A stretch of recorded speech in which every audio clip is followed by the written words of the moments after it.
Kannur central ജയിലിൽ സുരക്ഷാ വീഴ്ച ആരോപിച്ച് കോൺഗ്രസ് മാർച്ച്. പോലീസും പ്രവർത്തകരും തമ്മിൽ വാക്കേറ്റവും ഉന്തും തള്ളും നടന്നു. എന്ത് വൃത്തികേടും നടക്കുന്ന ഇടമായി ജയിൽ മാറിയെന്ന് DCC പ്രസിഡന്റ് മാർട്ടിൻ ജോർജ് ആരോപിച്ചു. ഗോവിന്ദസ്വാമിയുടെ ജയിൽ ചാട്ടത്തിൽ പ്രതിഷേധിച്ചാണ് കോൺഗ്രസ് പ്രവർത്തകർ കണ്ണൂർ സെൻട്രൽ ജയിലിലേക്ക് മാർച്ച് നടത്തിയത്. പ്രകടനമായി എത്തിയ പ്രവർത്തകർ ജയിൽ ഗേറ്റ് തള്ളിത്തുറക്കാൻ ശ്രമിച്ചു. ഇത് അല്പനേരം സംഘർഷത്തിന് ഇടയാക്കി.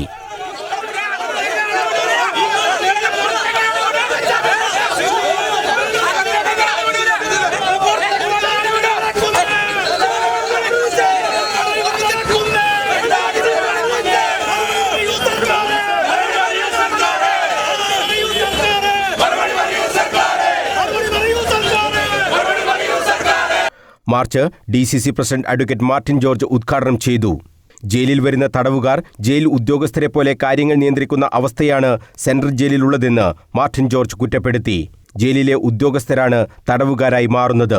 ആഭ്യന്തര വകുപ്പിന്റെ കഴിവുകേടാണ് ഇതെല്ലാം വ്യക്തമാക്കുന്നതെന്നും മാർട്ടിൻ ജോർജ് ആരോപിച്ചു.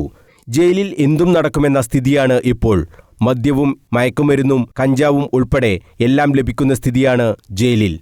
ഇവിടെ കൊടിസുനിയും ഇവിടെ ഗോവിന്ദസ്വാമിയും ഒക്കെ ഉൾപ്പെടെയുള്ളവർ ഈ ജയിലിൽ കാട്ടിക്കൂട്ടുന്നത് എന്ത് തോന്നിവാസമാണ്. ഇവിടെ എന്ത് സാധനമാണ്? ഇവിടെ നാട്ടിലെ കടകളിൽ കിട്ടാത്ത സാധനങ്ങളൊക്കെ ഈ സ്ഥലത്ത് കിട്ടും. വേസ്റ്റ് ഈ സാമൂഹ്യ വിരുദ്ധർ ഉപയോഗിക്കുന്ന മുഴുവൻ സാധനങ്ങളും കിട്ടുന്ന ഒരു സ്ഥലം കേരളത്തിൽ എവിടെയുണ്ട് എന്ന് ചോദിച്ചാൽ അത് കണ്ണൂരിലെ സെൻട്രൽ ജയിലാണ് എന്ന് പറയാതിരിക്കാൻ നിവൃത്തിയില്ല. പാർട്ടിയിലേക്ക് ക്രിമിനലുകളെ കൊണ്ടുവരികയും അവരെ സംരക്ഷിക്കുകയും ചെയ്യുന്ന ഒരാൾ ജയിൽ ഉപദേശക സമിതി അംഗമായതിന്റെ ദുരവസ്ഥ കൂടിയാണ് കണ്ണൂർ സെൻട്രൽ ജയിൽ അനുഭവിക്കുന്നതെന്നും P. ജയരാജനെ കുറ്റപ്പെടുത്തിക്കൊണ്ട് മാർട്ടിൻ ജോർജ് ആരോപിച്ചു. ഇവിടുത്തെ ഉപദേശക സമിതി അംഗങ്ങളെ നിങ്ങളെടുത്ത് പരിശോധിക്കണം. കണ്ണൂർ സെൻട്രൽ ജയിലിന്റെ ഉപദേശക സമിതി അംഗമായിട്ടുള്ള ശ്രീ P. ജയരാജൻ, അദ്ദേഹമാണ് ഒരു ഉപദേശക സമിതി അംഗം. നിങ്ങളൊന്ന് ആലോചിക്ക്. ഒരു സെൻട്രൽ ജയിൽ ക്രിമിനലുകളെ കൊണ്ടിടുന്ന ഒരു സ്ഥലത്ത് ഒരു ഉപദേശക സമിതി അംഗമെന്ന് പറയുന്നത് ജയരാജൻ.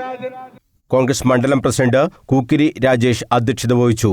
KPCC അംഗം advocate T. O. Mohanan, Rajeevan Eliyavoor, T. Jayakrishnan, M. K. Mohanan, Rijil Makkutty, advocate P. Indira, Vijil Mohan, Robert Vellampally, Farhan Munderi, Kallikkodan Rakesh തുടങ്ങിയവർ സംസാരിച്ചു.